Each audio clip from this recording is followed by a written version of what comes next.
I've spent a lot of my life doing things that didn't have a lot of meaning, and for the first time in my life I wanted to spend my free time doing something that wasn't about me. God showed me so many things that I'm really not that important. He doesn't need me to do his work, but he chooses us. We've talked about so much that we have to hold our expectations loosely and let God break in. This community center will hopefully give them a chance to be educated online through the computers that will be in there, and then hopefully they can just feel like they have a purpose, that they can be doing something.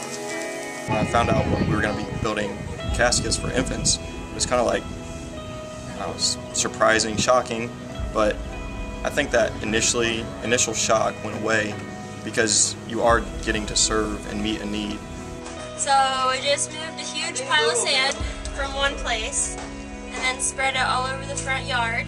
We had wheelbarrows and buckets and our fingers.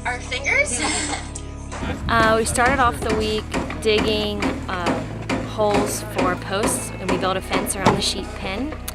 And then we finished it and we built the fence around the chicken coop. Swazi people came to the Luke Commission's campus and had cataract surgery. And so we got to see the doctor pull the cataract out and replace it with a lens.